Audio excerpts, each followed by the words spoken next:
여기 한 하버드 교수의 눈에 비친 태국의 모습이 세계를 놀라게 했습니다. 태국의 반한 감정은 모두 중국 때문입니다라는 그의 말에 태국 정부가 발칵 뒤집혔다고 합니다. 벤코리아 운동의 이면에 숨겨진 중국의 전략적 공작과 한태 관계의 진실이 수면 위로 떠올랐습니다. 특히 중국이 태국 여론을 조작한 충격적인 진실이 밝혀져 파문이 일고 있는데요. 이 교수는 태국에서 무엇을 보았길래 이런 폭탄 발언을 한 걸까요? 평범한 경제조사로 시작된 그의 방문은 어떻게 국제적 스캔들의 실체를 밝히는 계기가 됐을까요? 태국 정부의 긴급경제회의에서 오간 충격적인 대화, 그 실체를 지금 공개합니다. 구독, 좋아요 꾹 눌러주세요. 안녕하세요.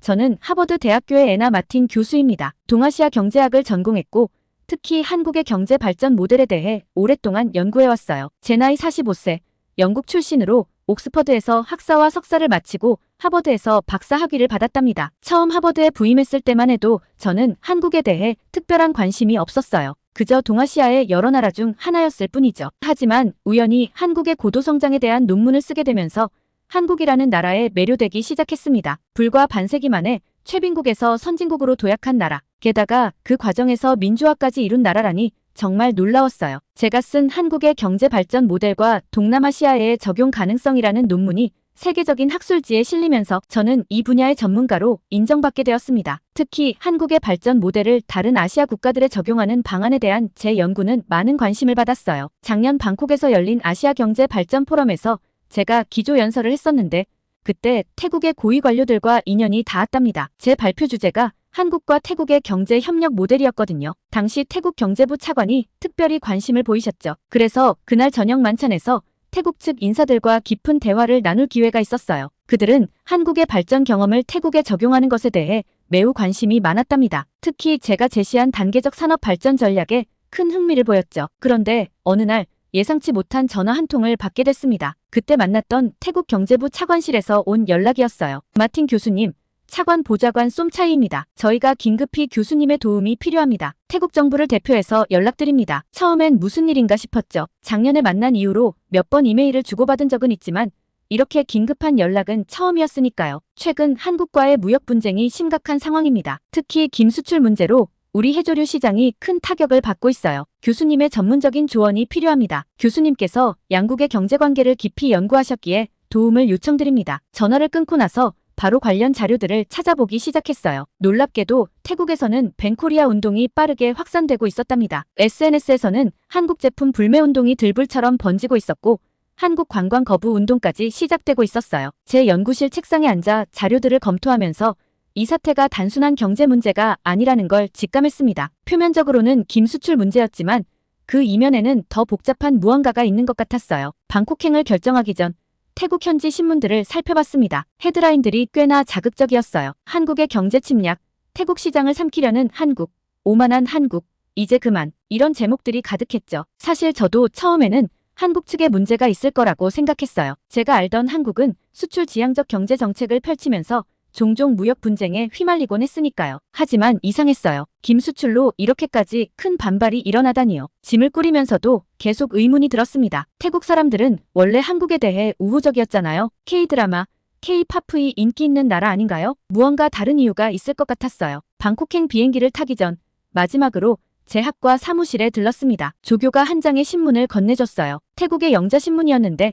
한국 식품의 태국 시장 점유율이 급증했다는 내용이었죠. 특히 김 제품은 전년 대비 300% 이상 증가했다고 해요. 비행기에 올라 자리에 앉으며 생각했습니다. 이건 단순한 경제 분석가의 일이 아니겠구나. 두 나라 사이에 무슨 일이 벌어지고 있는 걸까? 창밖으로 구름을 바라보며 이번 방문이 제 예상을 훨씬 뛰어넘는 무언가가 될 거란 느낌이 들었어요. 그리고 그 예감은 적중했답니다. 제가 방콕에서 마주하게 될 진실은 제가 알고 있던 모든 것을 뒤흔들어 놓을 만큼 충격적인 것이었으니까요. 비행기가 이륙하면서 저는 노트북을 켜고 제가 가진 모든 자료를 다시 한번 검토하기 시작했습니다. 이번 일이 제 경력에서 가장 큰 도전이 될 거란 걸 직감했거든요. 그리고 그 예감은 정확했답니다. 방콕에 도착한 첫날, 태국 경제부 청사에서 긴급 회의가 열렸습니다. 회의실에 들어서자 무거운 공기가 느껴졌어요. 태국의 주요 경제 관료들이 모두 모여 있었고 그들의 표정은 하나같이 심각해 보였죠. 마틴 교수님, 오늘 와주셔서 감사합니다. 제가 알고 지내던 쏨차이 보좌관이 먼저 말을 걸었어요. 지금 상황이 매우 심각합니다. 우리 해조류 산업이 무너지고 있어요. 회의가 시작되자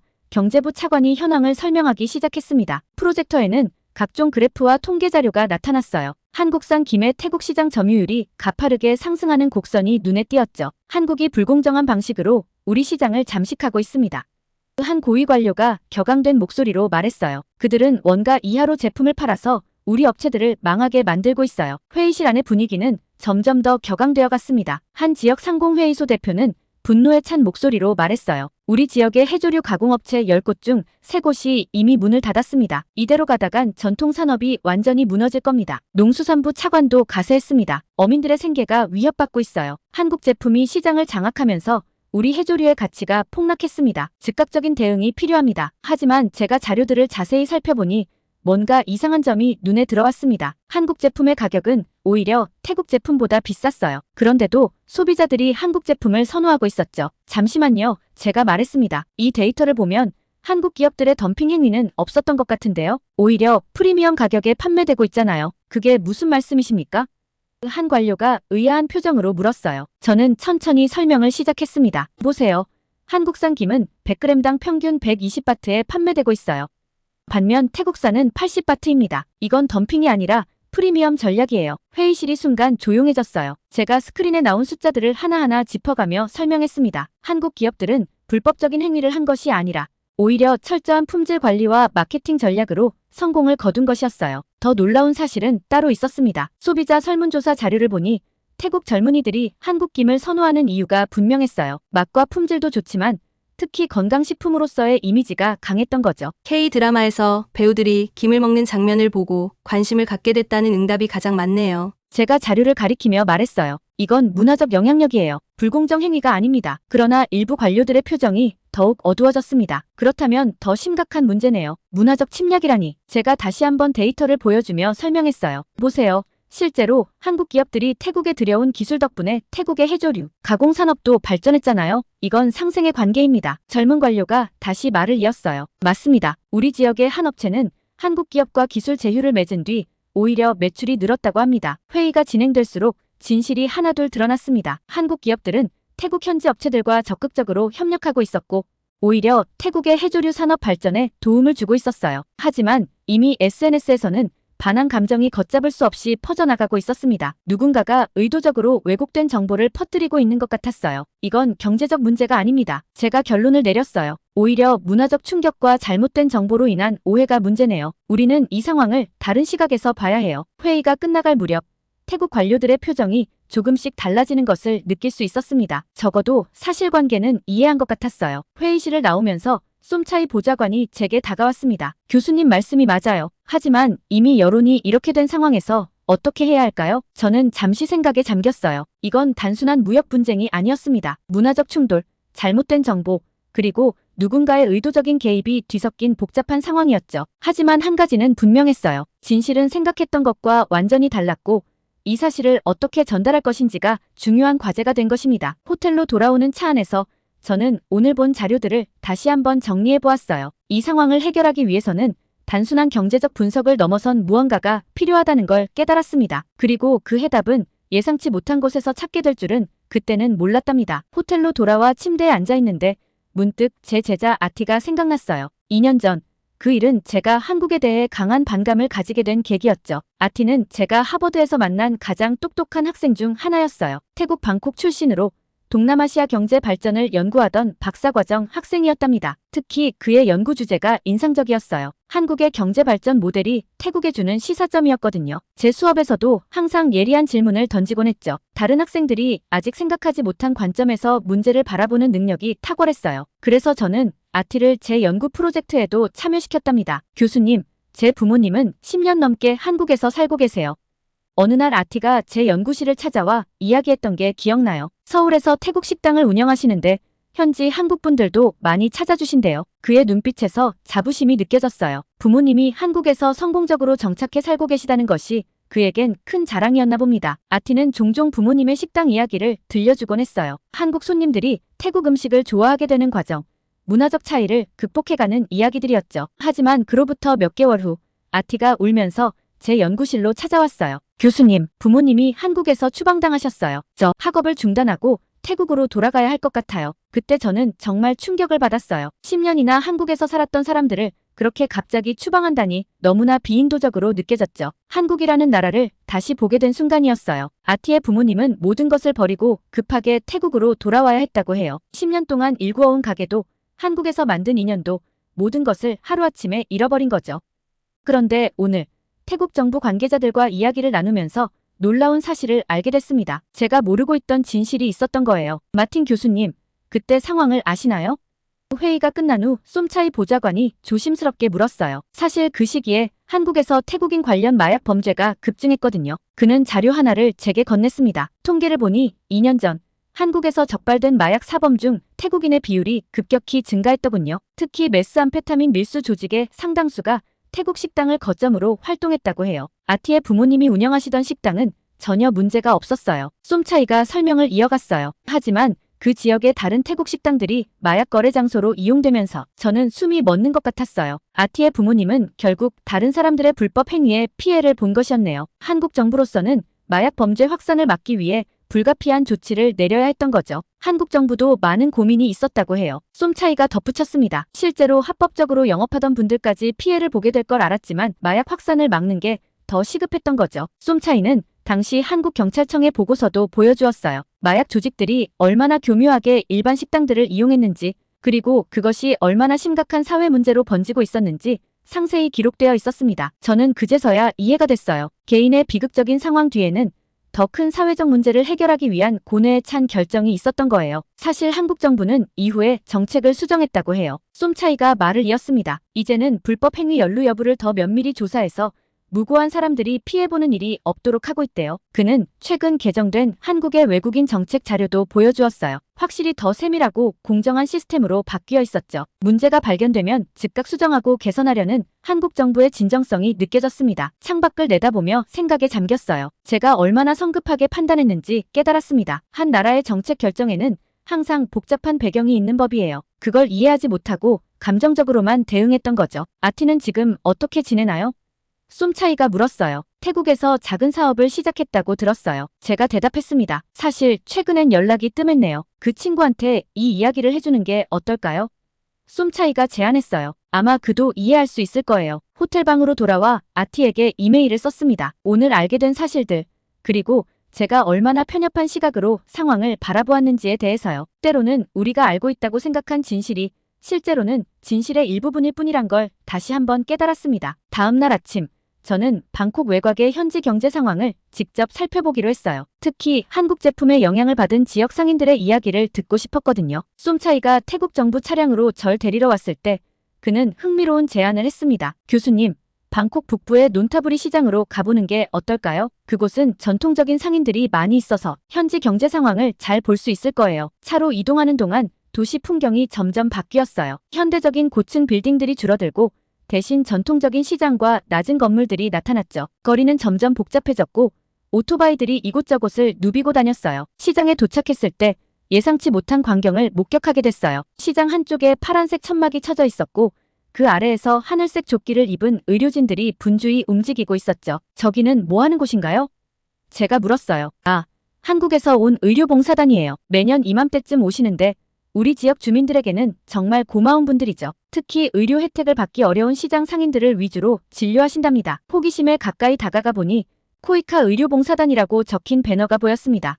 진료를 기다리는 현지 주민들의 줄이 길게 이어져 있었어요. 의료진들은 더운 날씨에도 불구하고 열심히 환자들을 돌보고 있었죠. 그때였어요. 진료소에서 나오는 한 여성을 보고 깜짝 놀랐습니다. 아티 어머니, 네.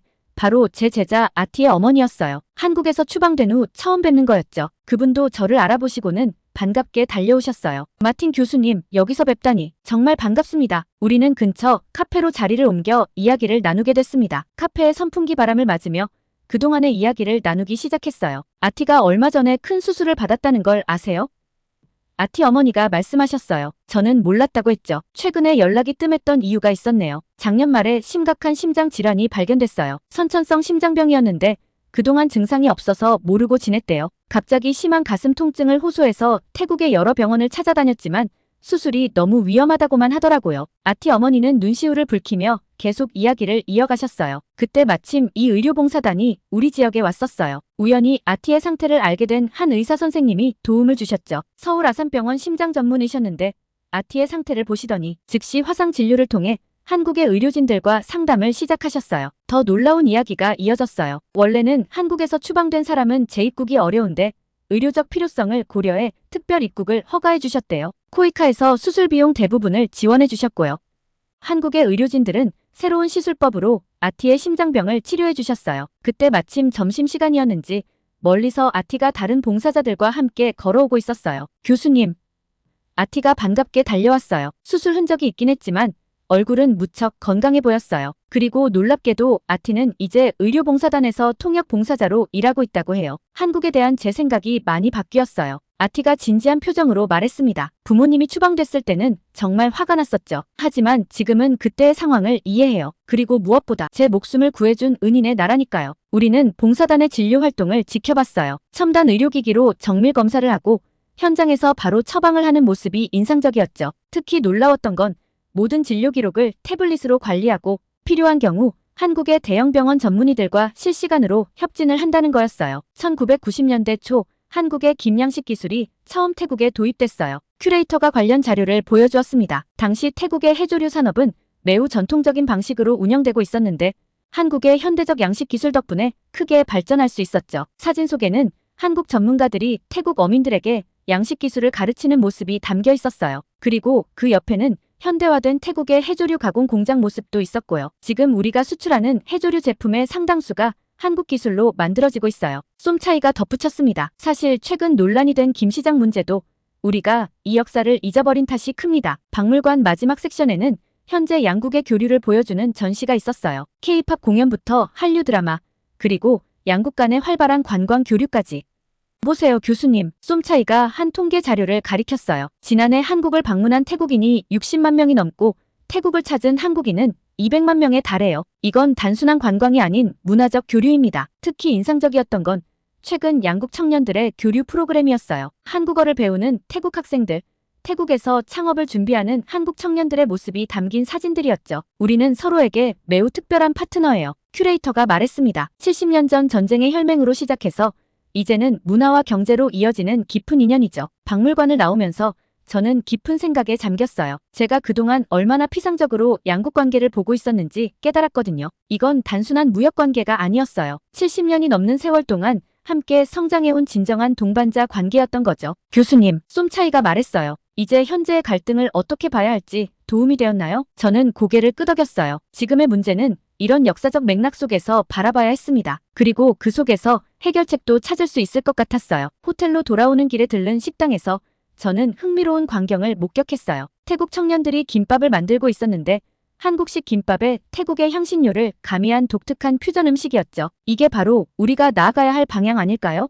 쏨차이가 미소를 지으며 말했어요. 서로의 장점을 살려 새로운 것을 만들어내는 거요. 그날 밤 창밖의 방콕 야경을 보며 생각했습니다. 역사는 우리에게 많은 것을 가르쳐주는 스승이에요. 그리고 때로는 현재의 문제를 해결할 열쇠도 과거 속에 있다는 걸 말이죠. 그날 저녁 태국 경제부는 방콕에서 가장 오래된 타이 레스토랑 중 하나인 블루 엘리펀트에서 만찬을 준비했어요. 100년 된 티크 목재 건물은 태국의 전통미가 가득했고 난초향이 은은하게 퍼지는 독립된 공간에서 정부 관계자들과 편안한 대화를 나누게 됐죠. 처음에는 태국 음식과 문화에 대한 가벼운 대화가 오갔어요. 경제부 차관은 제게 태국의 대표 음식인 톰양꿍의 유래를 설명해 주셨고 다른 관료들은 각 지역의 특색 있는 음식들을 소개해 주었죠. 마틴 교수님은 한국 음식도 좋아하시나요?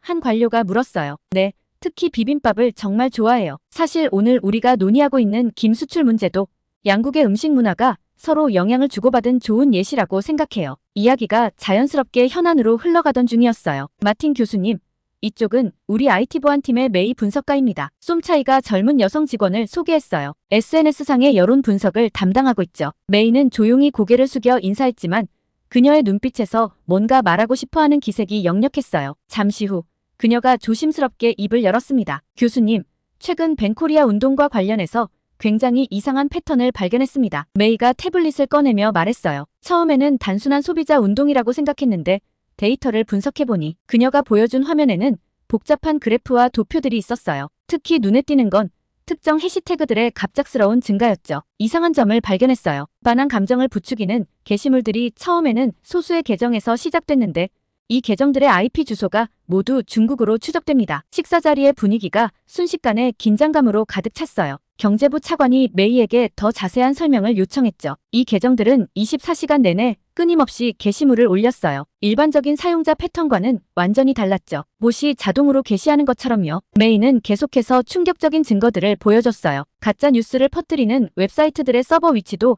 대부분 중국이었고 허위 정보를 확산시키는 계정들은 모두 비슷한 시점에 만들어졌다고 해요. 그래서 최근 시장 점유율 변화도 살펴봤습니다. 메이가 다른 자료를 보여줬어요. 한국 제품에 대한 불매운동이 시작된 직후 중국 제품이 그 자리를 빠르게 채워 넣었어요. 정교한 전략이었어요. 한국 제품에 대한 불신을 조장하고 그 빈자리를 중국 제품이 차지하는 거죠. 더 놀라운 건 한국 기업들의 태국 사회, 공헌 활동 관련 게시물들이 의도적으로 알고리즘에서 제외되고 있다는 거예요. 메이가 설명을 이어갔어요. 자료를 보니 한국 기업들은 매년 수백억 원 규모의 사회 공헌 활동을 태국에서 진행하고 있었어요. 장학금 지원, 직업훈련 프로그램, 환경보호 활동 등 다양했죠. 경제부 장관이 자리에서 일어났어요. 이건 국가안보 문제로 다뤄야 할 것 같습니다. 당장 내일 아침 긴급회의를 소집하겠습니다. 자리가 파할 무렵 메이가 저에게 다가왔어요. 교수님, 사실 이런 분석 결과를 발표하기까지 많은 고민이 있었어요. 하지만 우리나라가 다른 나라의 전략적 공작에 이용되는 걸 더 이상 보고만 있을 수 없었거든요. 다음 날 아침 일찍 태국 정부는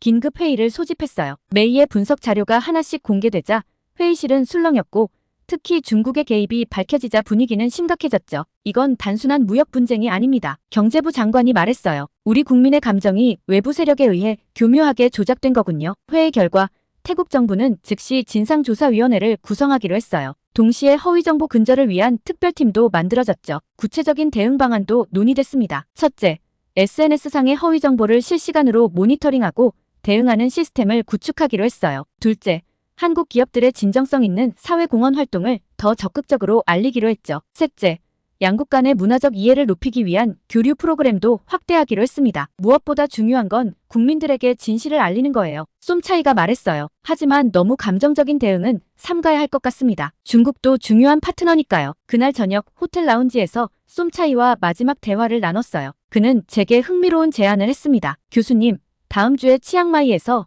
아세안 경제 포럼이 열립니다. 거기서 이번 사태의 교훈을 공유하면 어떨까요? 다른 동남아 국가들도 비슷한 문제를 겪고 있을 수 있으니까요. 좋은 생각이에요. 제가 답했어요. 하지만 중국을 자극하지 않는 선에서 진행해야겠죠. 디지털 시대의 국제관계와 진실성 있는 정보의 중요성 정도로 주제를 잡으면 어떨까요? 쏨차이가 미소를 지었어요. 역시 교수님다워요. 늘 균형 잡힌 시각을 잃지 않으시네요. 창밖으로 방콕의 야경이 빛나고 있었어요. 도시의 불빛들이 마치 진실의 빛처럼 느껴졌죠. 비록 진실을 마주하는 과정은 고통스럽지만 그것이 더 나은 미래를 위한 첫걸음이 될 거라는 희망이 보였습니다. 내일이면 이 모든 내용이 태국 내각에 보고될 예정이고 새로운 한태 관계가 시작될 것입니다. 그리고 이번 일은 분명 양국 관계사에서 중요한 전환점으로 기록될 거예요. 방콕에서의 마지막 밤, 저는 아티에게 긴 이메일을 썼습니다. 그동안 있었던 일들과 우리가 발견한 진실, 그리고 앞으로의 희망에 대해서요. 메일을 보내고 창밖을 바라보니 멀리 차오프라야 강이 달빛에 반짝이고 있었습니다. 하버드로 돌아온 지 6개월이 지났어요. 한태관계의 새로운 지평이라는 제목의 특별강의 시리즈가 큰 호응을 얻고 있었어요. 매주 화요일마다 강의실은 학생들로 가득 찼고 온라인으로는 전 세계에서 수강생들이 참여했죠. 특히 기억에 남는 건 지난주 강의였어요. 화상으로 참여한 아티가 자신의 경험을 나눴거든요. 그는 이제 한국의 대기업 태국지사에서 중역으로 일하고 있었어요. 교수님 덕분에 제 인생이 바뀌었어요. 아티가 말했죠. 이제는 양국의 가교 역할을 하면서 제가 받은 은혜를 갚고 있답니다. 강의 시리즈의 성공을 계기로 하버드와 출라롱콘 대학은 공동 연구 프로젝트를 시작했어요. 아시아의 경제 협력과 문화 교류라는 주제로 양국의 학자들이 함께 연구하고 있죠. 얼마 전에는 방콕에서 첫 번째 태국 경제협력 포럼이 열렸어요. 제가 기조연설을 했는데 연설 도중 객석에서 익숙한 얼굴들을 발견했죠. 쏨차이, 메이, 그리고 그때 그 의료봉사단의 민준 씨까지. 우리가 서로를 이해하는 데는 시간이 필요했어요. 제가 연설에서 말했습니다. 하지만 그 과정에서 우리는 더 깊은 우정을 발견했죠. 포럼이 끝난 후 아티가 저를 그의 부모님이 다시 시작한 식당으로 초대했어요. 놀랍게도 이번에는 한국과 태국 음식을 모두 선보이는 퓨전 레스토랑이었죠. 이게 바로 우리가 나아가야 할 방향이에요. 아티가 말했습니다. 서로의 좋은 점을 배우고 새로운 것을 만들어내는 거죠. 오늘도 제 책상에는 새로운 이메일들이 쌓여 있어요. 태국 학생들의 교환학생 신청서, 한국 기업들의 인턴십 제안, 그리고 다음 학기 강의를 듣고 싶다는 전 세계 학생들의 문의까지. 교수님, 다음 강의 준비되셨나요?